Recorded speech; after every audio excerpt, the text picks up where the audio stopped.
The one thing, whether you like Dorinda or don't like Dorinda, Dorinda comes to play. She comes to perform. I think she's aware of her mistakes. I think she wants to do well and be liked. And I think she definitely wants to be. I don't know if she cares about being liked, babe. She wants to be liked. She wants to be liked. In an ego kind of celebrity. I think she wants to be a celebrity. And I think she wants to keep working. That's what I really think. And I think she played it totally wrong with her big mouth. She couldn't help it.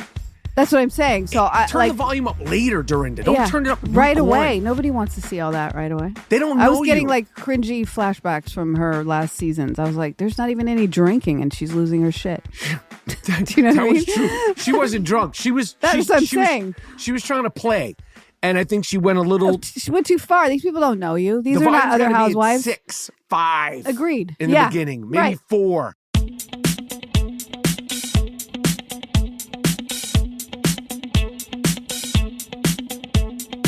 Hello. Hello. And welcome back to another episode of Rapaport'S Reality. My name is Michael Rapaport. My name is Kebe Rapaport. And this is Rapaport'S Reality, the podcast where we, the Rapaports, break down all things reality TV, all things popular culture, and a few curated things, tidbits from the week at large in our relationship. Hope everybody's feeling fantastic. Hope everybody's feeling really, really realistically great with all things going on in the world. Yeah, that's it. We want to send our love to the people in Los Angeles. Man. All over Los Angeles, all over California, Pacific Palisades, Altadena, Pasadena, and everybody who's been affected worldwide by the fires of those areas. It's been a crazy, crazy, crazy time. Kebe's from Venice Beach, California, which is so close to those areas affected. And we know people that have been affected.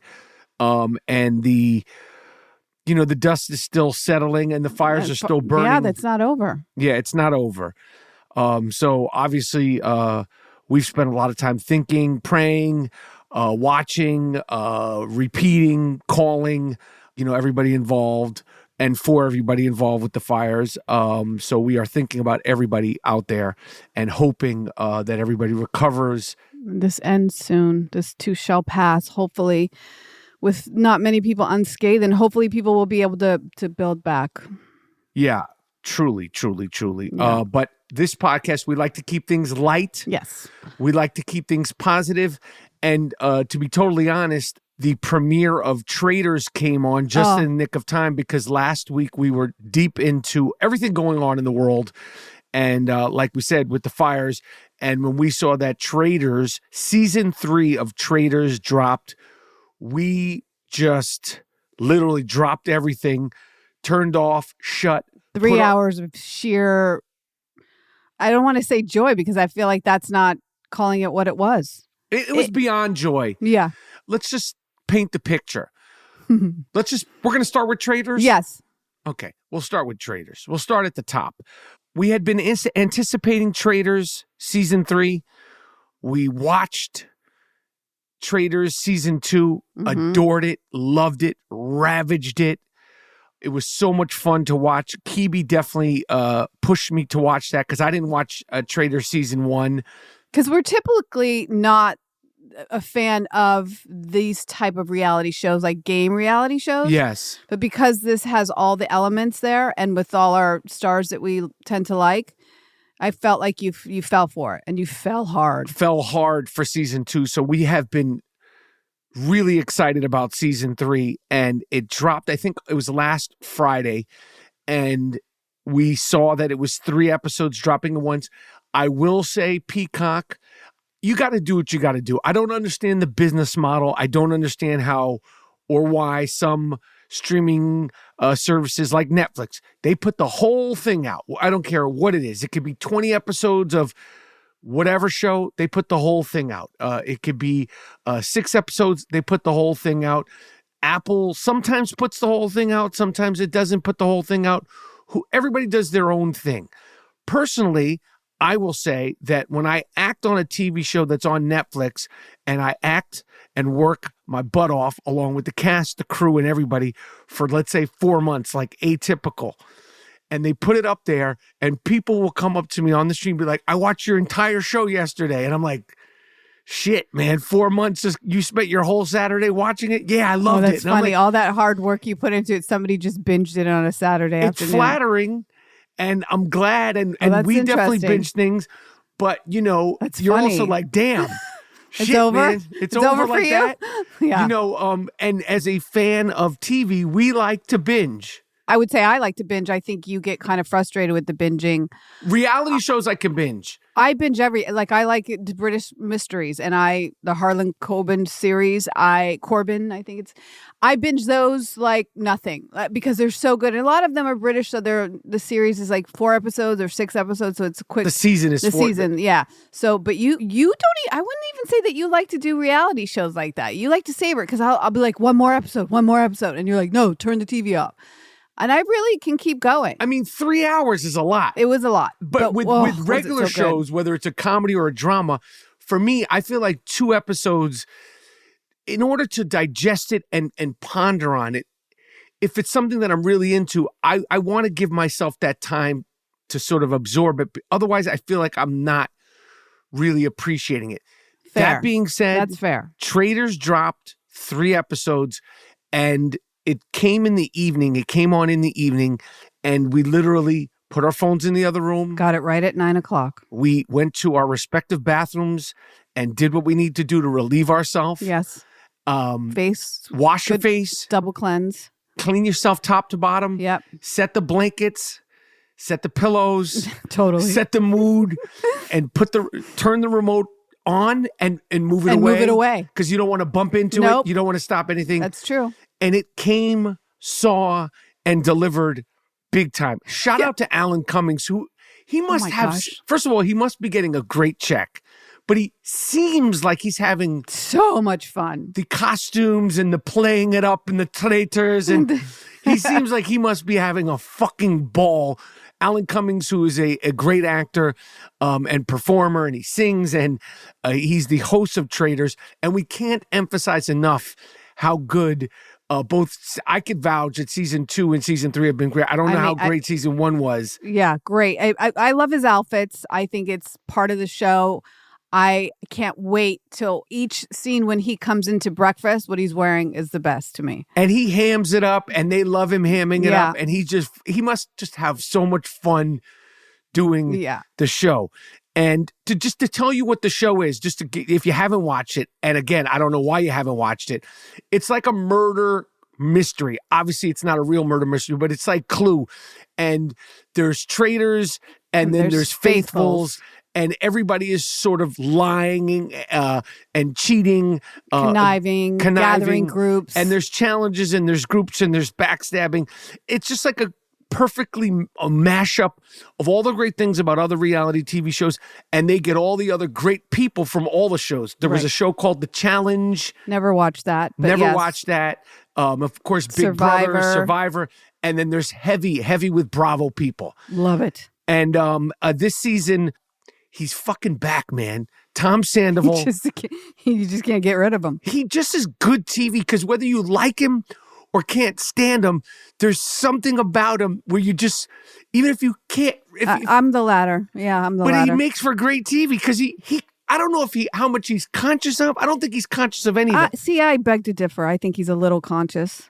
But he's also, I feel like he's not playing with a full deck, and he's totally not very bright. So, but I think the thing that he thinks he has control of, he thinks he has control of. Like there was a scene where he's running in one of the challenges. And he ran past the camera. And he ran past the cat like he was in a war movie. Like, do you know what I mean? Like he's like Tom Cruise in Mission Impossible. It was very conscious to me. It wasn't because that challenge gave no reason to run like that. And it wasn't even fast. It wasn't particularly a fast run, but it was like where the arms were very, very, like striding arms, pierced lips, and furrowed brow. Trying my best. Like I'm going up a hill, and it was just, come on, dude. So we got Tom Sandoval. We have, I'm not going to go over everybody. We have the guy, Sam, who is married to Britney Spears. Right. They're all good. We have Wells from Big Brother. Yeah, and we're very happy for Wells. He's from behind the bar. Yes. Finally. And let's see what happens. He's a big brother in paradise. Yes. I'm sorry, Bachelor in Paradise. Bachelor in Yeah. Paradise. And we have a guy who's like a reality show staple, Boston Rob from Survivor. And of course, we have Dorinda. We got Bob the drag queen. Bob the drag queen. Race. We got Dolores from the Real Housewives of New Jersey. Dorinda from New York. We have Chrishell from Selling Sunset. She's been great. She's great. We have Chanel from the Real Housewives, obviously of Dubai. Danielle from Summer House. No, that's Ciara. Ciara from Summer House. The cast is great. It's been fantastic. And the first 3 episodes were fucking great. And full transparency to you guys. After the second episode we watched. So we're talking, I think they're both like 50 minutes. This is 2 hours. We're grown-ups. We took a piss break, and I said, babe, can we get the popcorn? Right, Can we get the kettle corn? Yeah, and you said no. I said, and no, it was too late please. Already. If you want to intermittent fast, it was a little too late. But we're having so much early. fun. Like, how could you not? You kept saying, I'm having so much fun. I was like, you can have fun without eating, but that's the O talking in me. Like, you know what I mean? Like, I'm not hungry. So I don't want to ruin your... But I said I broke, and I finally, halfway through the second episode. At the end of the second episode, you said, go get it. And I will say, I did eat the majority of the bowl. You said, put it in a bowl. Yeah. Because, as you know, Rapaport'S reality faithful, there's been a lot of crumbs. There's been a lot of chocolate smears. So she said, put it in the bowl. And I said, fine. Because I was on a high, not from the kettle really corn. Were. I was having so much fun. Yeah. With you and so much fun with the show. It was really why we created this fucking podcast. Yeah, it's because we want to share how joyful we get watching a show. And I always go, babe, how would you do on the show? Because I'm watching it, seeing myself. I'm like, I want to see, like, how would I do? Because it's such a mind fuck. They're filming. Let's say they're filming for 12 hours. Oh, right. Or 10 hours a day. Right. For 2 weeks, maybe. Okay. Right. How much can you keep up the bullshit?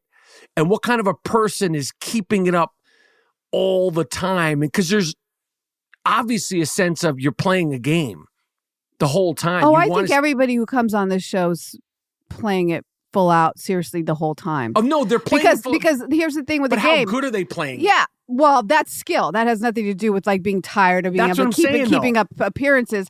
The skill of the game is the skill of the game. It's like, I don't see how anybody could go in there not having watched the show. Like, you have to, I have certain theories about like what it takes and why somebody wins. This is why I have really good instincts with Dolores. It's a certain type of personality that could win favor from friends and enemies alike at the same time. And I just think I love the show. I would love to be on that show. I would love to be on it too. The only thing that I think you wouldn't have the patience. Oh, I would have the fucking patience. I mean, you're competitive. You like to win, but you're not a communicator. So you'd be sitting over. No, I'd be bullshitting these motherfuckers. I would be bullshitting them. Yes.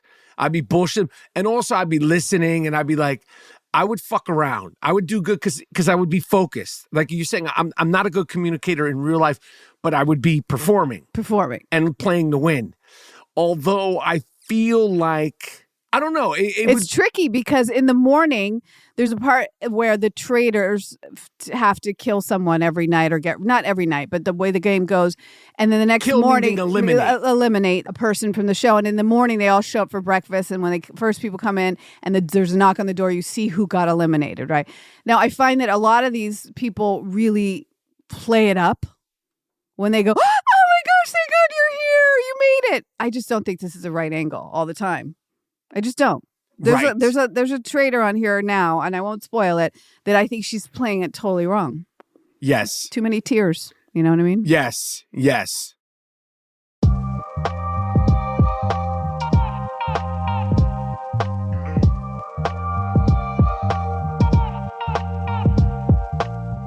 We are going to give a spoiler alert. I'm going to say it one more time. We are going to give a spoiler alert. Our girl from New York, and it hurt me to watch her get kicked off early. I think it was the first episode, or it was the first episode they kicked somebody off. Yeah. They sent fucking Dorinda Medley home, and they fucked her. I feel like she got fucked because there was so many housewives. There was 4 of them. Yeah. No, 5 total. Right. And you could just feel like they were going to pluck one of them off. Yeah, because they felt like intimidated. It was a gang of housewives, a gaggle of housewives. A gaggle of housewives. Yeah. And I just felt bad because I know how hard Dorinda, the one that, whether you like Dorinda or don't like Dorinda comes to play. She comes to perform. I think she's aware of her mistakes. I think she wants to do well and be liked. And I think she definitely wants to be. I don't know if she cares about being liked, babe. She wants to be liked. She wants to be in an ego kind of celebrity. I think she wants to be a celebrity, and I think she wants to keep working. That's what I really think. And I think she played it totally wrong with her big mouth. She couldn't help it. That's what I'm saying. So turn the volume up later, Dorinda. Don't turn it up right away. Nobody wants to see all that right away. They don't know I was getting like cringy flashbacks from her last seasons. I was like, there's not even any drinking, and she's losing her shit. Do you know what I mean? Was true. She wasn't drunk. She was. That's what I'm saying. She was trying to play. And I think she went a little. She went too far. These people don't know you. These are not other housewives. 6, 5. Agreed. In the beginning, maybe 4, and put it up to 8 later, Dorinda. Anyway, I wanted to see her do well. That being said, the rest of the episodes come on. I don't know how they're rationing them out, babe.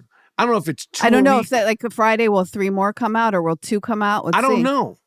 But we're not going to be doing this shit till March. I know. Can you? Like, I love it, but like, come on, man. We can't be doing this shit, like, because the way it's looking, it's like, okay, there's a couple more weeks in January, and then we're going to go all through February, and then we're going into, like, March, we're talking in the spring? Yeah, it'd probably be over the 3rd week of March. That's a little rough. Yeah. That's a little rough in today's day and age. Well, no, actually, it'll go 3, 6. I don't know if it's you're assuming 3 are coming out. Maybe just 1 Friday new episode. That's going to suck. Only 1 a week? We can't. That's not okay. That's not going to work for me. Yeah. That's not going to work for me. The other show that we started watching, and Kebe wasn't totally into it, but I just had a feeling it was going to be good because I saw some clips and I saw some interviews, and we dipped into it last year strictly because Sandoval was on there, because we were like, we want to see, everybody wanted to see me. He was like jumping off of bridges. He's sort of like the gift that keeps giving for me. I don't care for the guy at all, I look at him and I'm like, ugh.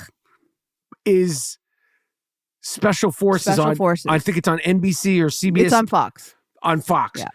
And the reason why I wanted to watch is because Cam Newton, the NFL former Superstar. MVP, who's one of the bigger athletes I've ever met. Like, as far as a quarter, like, he looks like and stature, big motherfucker. He's like 6'6", 260. When I met him when he played, he was like 6'6", 260. Like, didn't look like a basketball player, and certainly didn't look like a quarterback. He looked like some sort of bodyguard type. Right. And and he's just got a funny personality. He's a very like him or don't like him player, and he was great, but he had an ego, and he was great.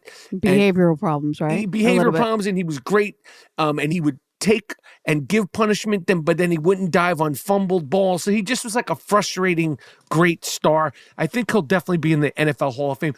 Anyway, he's on the show, and I saw Denise Richards. Oh, my goodness.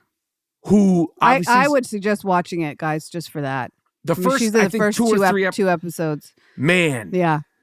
Guys, yes. I'm going to give a strong... We got to explain what the show is for people. It's celebrities that are literally on lockdown, trained like they're going to be in the special forces. And the training is intense. And Denise Richards from The Real Housewives of Beverly Hills, lo and behold, is one of the celebrities, along with Cam Newton, who, again, is an NFL beast. Another guy named Golden Tate, who had a great NFL career.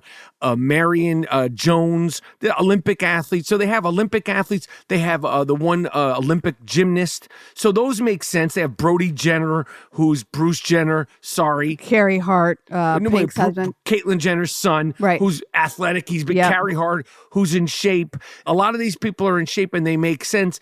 And then you got Denise. Then you got Denise. You got a former soccer player, which makes sense.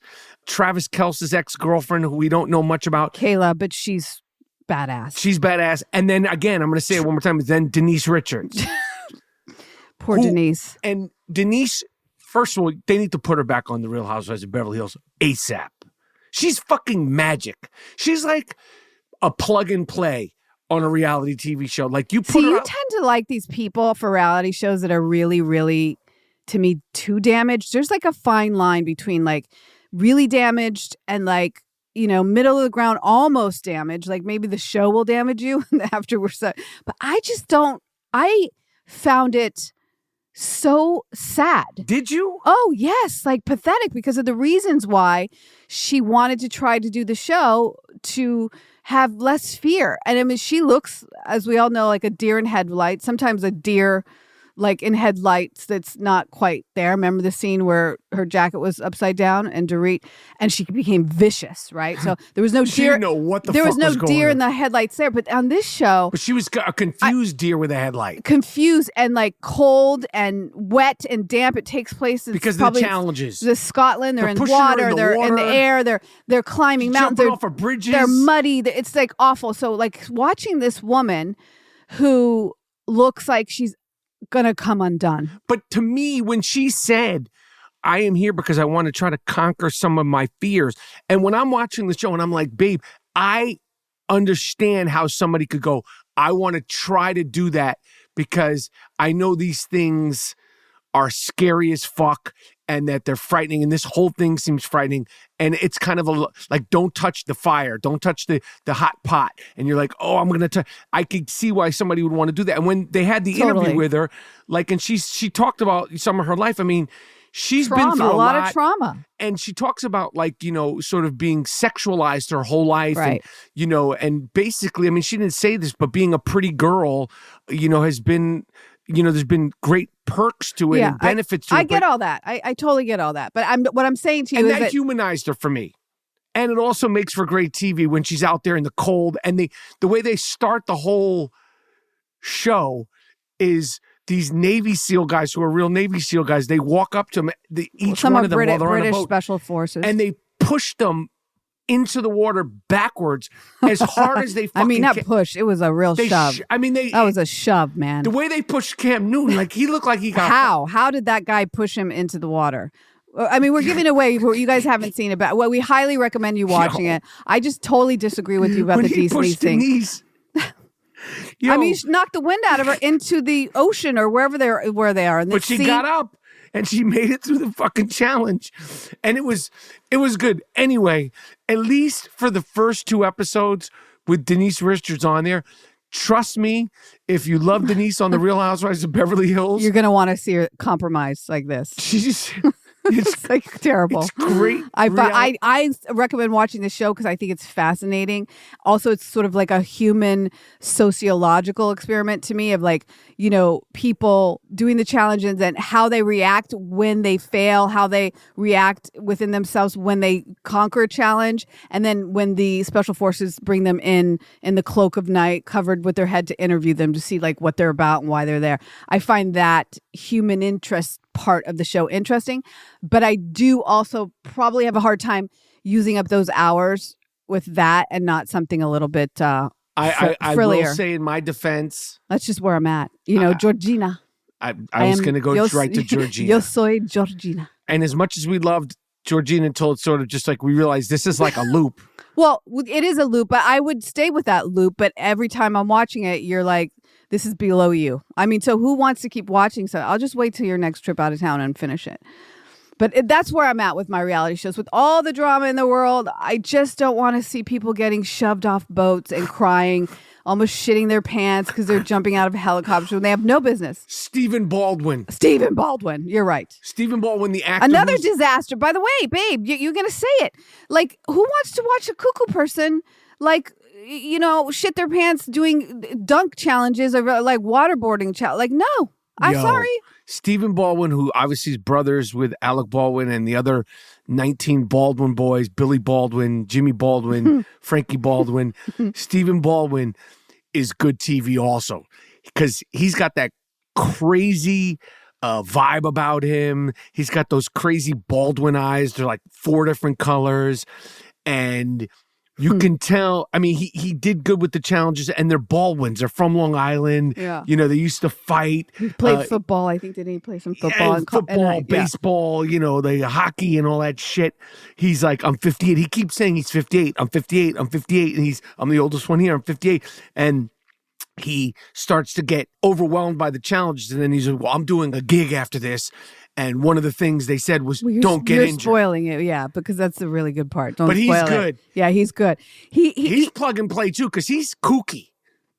And I'll be honest, and I mean this with no disrespect, because I don't criticize other actors. I've never been mesmerized by his acting, but I was like, if he could... I don't remember anything he's acting in. He's been in a lot of stuff, but I don't... He's not Alec. Alec is the staple, because Alec is truly great. Right. And the other ones are really good looking. But the thing about Stephen Mullen, I was like, if he could understand... Channel that crazy... I don't know if he's aware how crazy he comes off. No, this is like hard time with people that are like on the edge watching them. It's like, I'd rather watch One Flew Over the Cuckoo's Nest, like, and know that this is like a movie, you know, these are real people. That's what I'm saying. I have a hard time. It has that vibe, By the way, you know what? We saw a clip of 90 Day Fiance, or I showed you some clip of this couple in Turkey, and she wanted to wear a bathing suit, and he had her in a, full, wetsuit to go to the beach. And I showed it to you and I said, maybe we should be watching the 90 Day series again, because at least it's real people that we have no attachment to. These aren't ex-celebrities kind of like in the world that we've lived in. Like, it's a little upsetting to me. And, hopefully not foreshadowing for our life, because you seem to think that you would actually be able to be on Special Forces. I'm like, hell no. Not if you want me to be here when you come home. Man, I know I wouldn't bust your ass. There's a challenge where they are on a moving boat and a helicopter comes by and they have to jump and catch a helicopter, the landing gear of the helicopter, and climb up. Are you kidding me? Could you? No. Babe, you could barely. Unless I got the jump right. When I asked you to get me a glass of water at night to go downstairs, it takes you forever to get upstairs, and you are huffing and puffing when you arrive. I'm taking my time. So, like, I don't want you to do that. I don't want you to go mad and decide that you're going to be on that show. To me, it would be mortifying. It would be tough. Let's all stay sane here is what I'm saying. It's scary, but it's alluring. It's a little alluring, because I know you keep saying it. But I'm like, I also go, well, if you want to get in cold water, there's an ocean close by. You could go into it anytime. Sure. East River is right there. Right there. There's no, there's pools and there's cold plunges. That's right. I could take a cold shower. There's other challenges that you could do. Right. Maybe that's my hesitant of really liking the show, because there was a time that when it was first being made, I think it was somebody asked suggested. They asked me the first season. You the first season, and I was mortified once I saw what it was. And you actually, I was like, thought I can about do it. I'm like, are you nuts?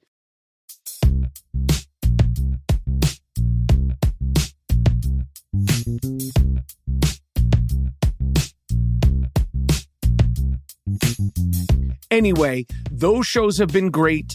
And then I said it last week, the golden era of the Real Housewives of Salt Lake City. Boy, oh boy. One of the iconic scenes. I mean, they're going season by season and having like iconic moments. Going back from Jen Shaw getting arrested on the Sprinter van and that whole thing. Right. Then we had Monica come in, who was Reality Von Teese. Yep.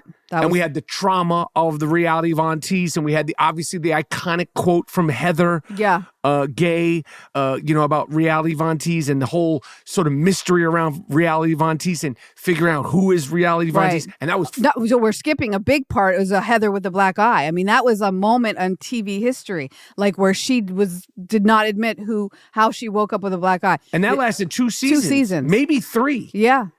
Maybe 3, because they dipped into it. 2. No, but they were going back to it a little bit last season. End of Jen Shaw, and then the whole next season. Yes. Right, yeah. Salt Lake City is a... Let me ask you a question, babe. You know, there's the scene in the last episode where all the girls were trying to figure out if Meredith suggested that Brittany, after recording everybody on the bus, allegedly, according to her, but then when they go back and Heather says to Meredith, well, let's go see if there's... recording device. It was sort of tongue in cheek, I believe, on Heather's part, but Meredith was dead ass serious. What do you think about that whole scene where they're all in the hallway in comparison to looking for a listening device, in comparison to the Housewives of New York doing like a kind of a thing about being, Rebecca being pregnant, like manufacturing something for the show? Why it works on Salt Lake? Because I think that it works on Salt Lake, and I want to know why you think that is. The reason why it works on Salt Lake, and Kebe is referring to Real Housewives of New York, and we were really offended really offended by the whole fake pregnancy thing, offended by that. Right. And the reason why the sort of listening device scene in the Real Housewives of Salt Lake City works is because they've earned it. They earned it. Exactly. Because the reason why they started doing the listening device thing is because they actually went through a real incident and a real thing that brought up real emotions and real feelings. That's right. And real frustrations. Very much true. So when you do that, you can get away with adding a little sugar to it. Right. Having the producers, a little manufactured entertainment, I call it. Like I'm fine with it. And they've earned it. They have earned it because we know the nitty gritty depth of everything they've gone through and who they are. We've seen them claw. Yes. Claw. We've seen these women fucking claw. Real time. They're still doing it, right? Yes. So like, I think I watched it over and over again. I was like, what about these ladies? You know, it's so weird. Even, what's the Greek lady's name? Angie. She is even newer. Yeah, I believe Ange.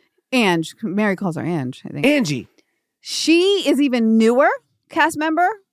Well, forget about Brittany, whatever. And Bronwyn is great.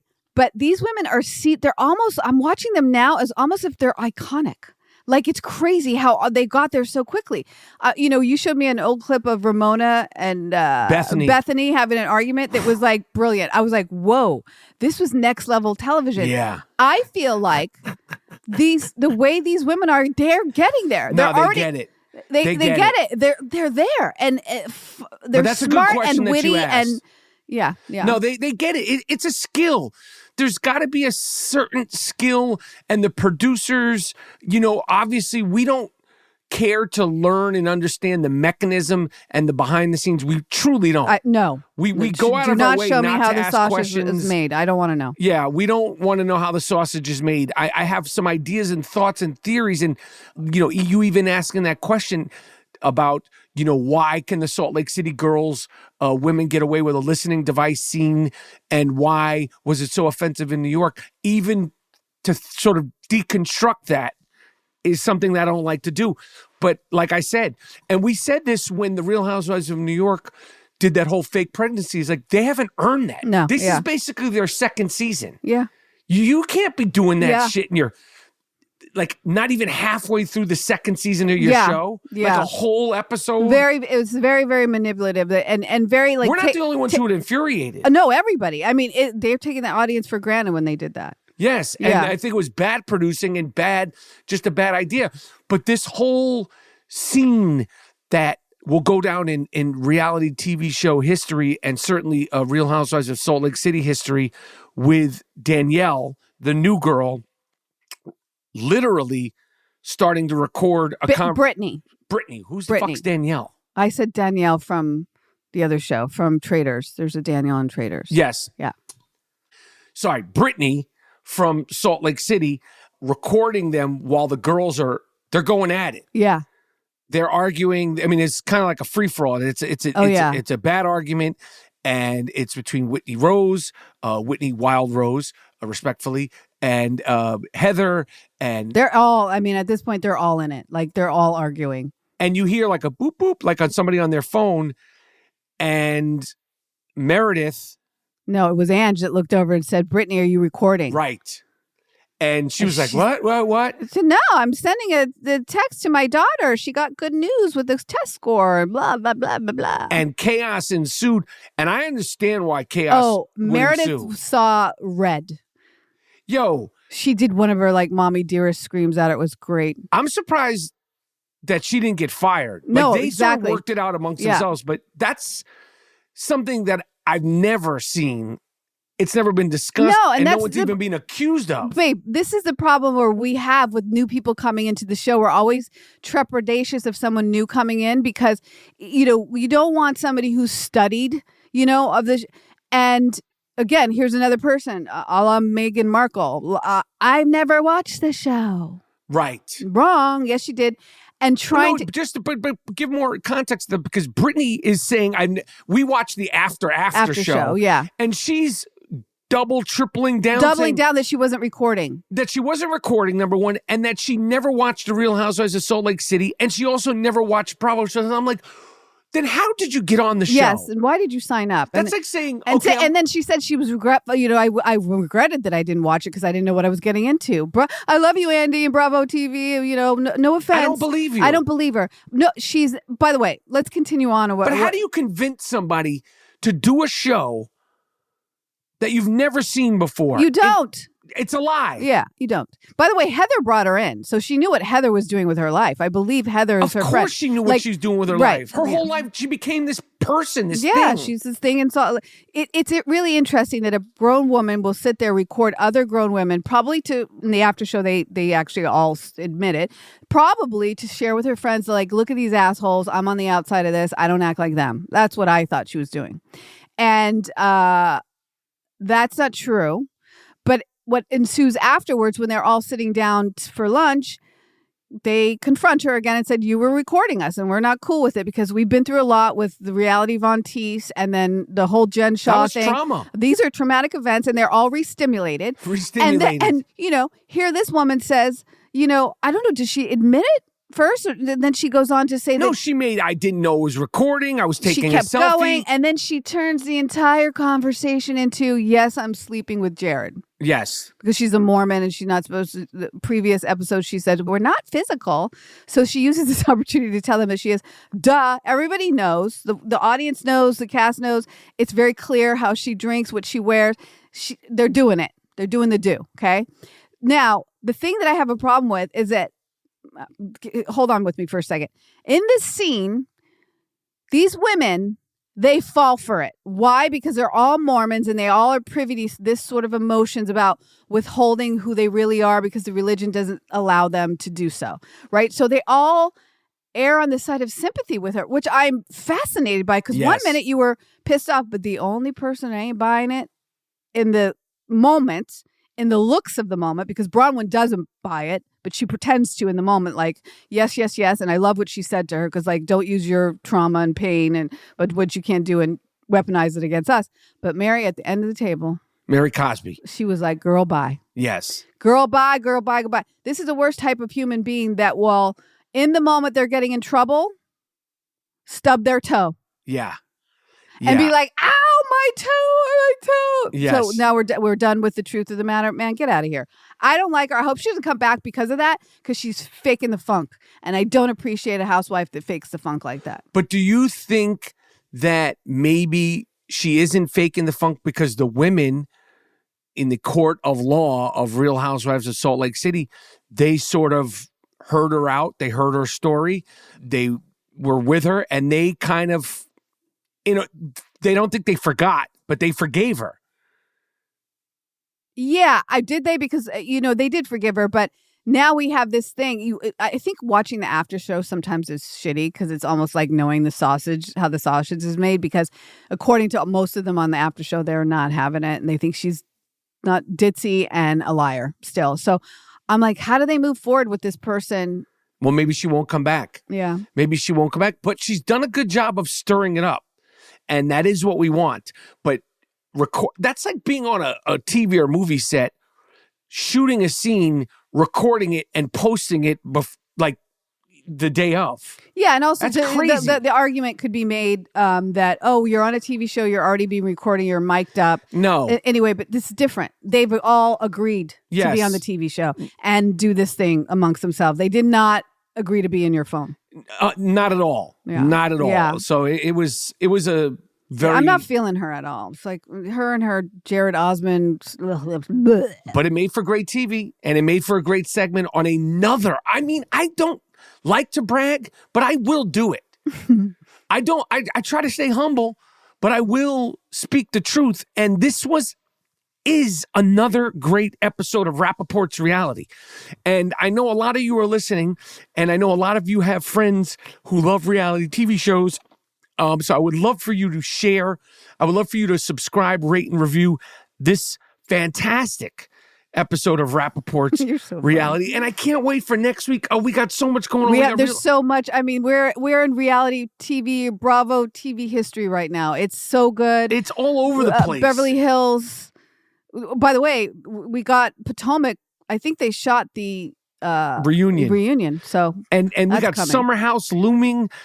Beverly Hills is going to be back. Fantastic. We got Dorit with an MVP. Come on. Out the park. She's the MVP winner, season. chicken dinner. Yeah. Go Dorit. She's just kicking ass. So it's a great time for reality TV. And like we said, Traitors season 3, awesome. Special Forces, the first 2 episodes, just for Denise Richards alone, I promise you. Thank us later. And make sure you tell a friend to tell a friend about Rapaport's reality. Subscribe, rate, and review. And babe, you were fantastic once again today. I feel like you were. I feel like I didn't keep up with you in the beginning there, but that was break. good. I love you. Love you, babe. Bye.